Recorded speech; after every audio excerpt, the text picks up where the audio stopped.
Sitting here sipping spritz with you and looking at these photos from our amazing vacation in Italy makes me want to reminisce. Remember driving 70 minutes from Venice to Verona to see Romeo and Juliet's home? Who knew that Shakespeare was so inspired by Italy? And the beautiful opera in the open-air Roman amphitheater right there in Verona, just like the Colosseum in Rome, only smaller. And then the 30-minute drive north on the Bremner Autostrada to the resort town of Riva del Garda. What a beautiful lake.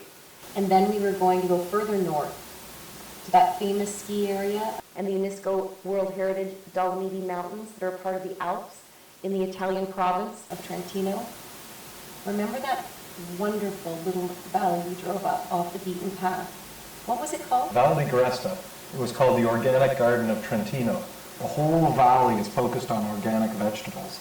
All those terraced farms on the mountain, the horse-pulled plow, so much greenery, quiet, the history. Everyone respected nature so much. When people were so friendly, a lot spoke English. Remember that bartender we met in the first bar we came to? I believe the town was San Felice, and her name was Josie, a refugee from Guyana. She'd been in Italy for 15 years. She spoke perfect English, as Guyana was an English colony. Now she's an Italian citizen, and the old medieval church from the 1500s with the beautiful frescoes and the wonderful church bells every hour. I do. And that agriturismo restaurant, Agritur Locando San Felice. The owner, Moro, everything on the menu was grown locally. Fresh, tasty, incredible food, very high quality ingredients. Remember that? Mm-hmm. Moro is a talented chef who serves traditional, creative dishes. He gladly accommodates all food allergies and dietary preferences. The restaurant is quiet, welcoming, and has a wonderful view. It feels like home. Wonderful prices and excellent service. That little supermarket, turns out it's the smallest cooperative store in the province. Manuela spoke English and was so helpful. Fresh bread every day. Remember enjoying the deli slices and village gossip? And those three sisters from the Historical Society, Barbara, Manuela, and Piera.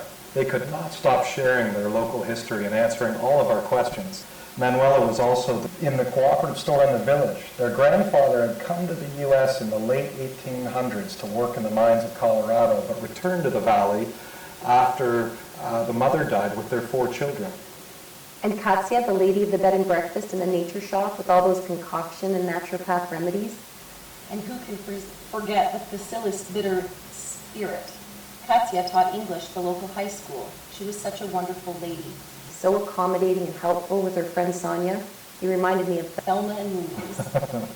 Remember the small restaurant on the side of the mountain at 3,000 feet? Masona Ranch, I believe. Crazy people. Lorenzo and Maura. Those sumptuous ribs and cornmeal, the salads and the dips.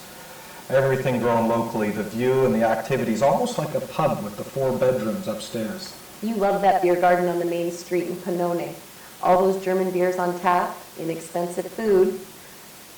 The waitress who insisted you turn off your cell phone, Annie. Yeah, do you remember the horses? And the horseback riding through the meadows and on the walking trails? We were real Palooza horses. All those walking trails and hiking trails, they were so peaceful and beautiful. Remember renting the mountain bikes and riding all of those beautiful trails? What was that hotel we stayed at in the middle of the valley? Hotel Martinelli.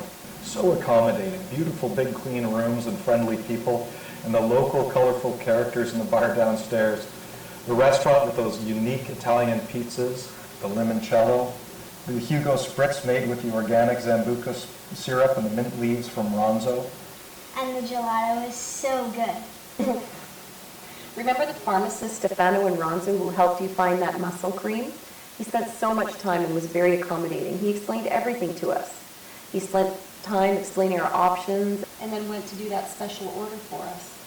And then the Micro Mancinelli drove us to the mountains to see the trenches from World War I.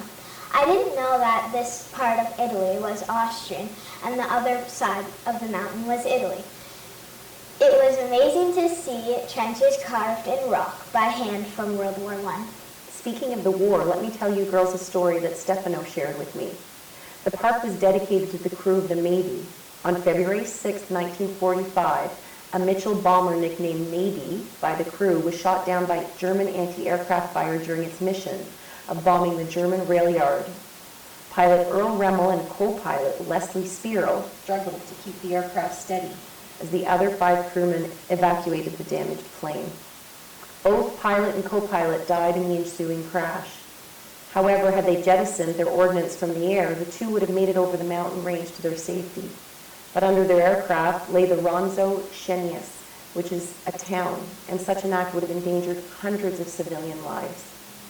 Their decision to sacrifice themselves for the lives of the people they had never met is what warranted the village's name.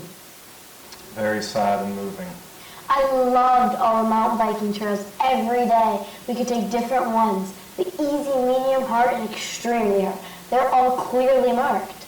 I loved the hike to see the ice caves from a long time ago. You definitely felt the temperature drop a lot as we got closer. And meeting Luna, the golden retriever, who is the mayor of tiny mountain village of Pladalac. Awesome real wood-fired pizza at Passo Bordala. The Malgre Sommatur at 4,200 feet with the view of the whole Valgarina Valley. You could see 20 different mountains and the town of Roveretta. Dennis was so nice. He made great food, all homemade from local ingredients. Not expensive, and I liked that. And we got introduced to the wonderful local Marzorasdo Grappa. And do you remember the hike up the Stevo Mountain, the end of the Gresta Valley to the Refugio? We were 6,600 feet in the Alps. It was so rustic, and that delicious soup, it was filling like matzo ball soup. And the view on Lake Garda was priceless. And the stars at night, such basic accommodations, yet so peaceful and restful. I felt so close to the heavens. And Alberto, he was very accommodating.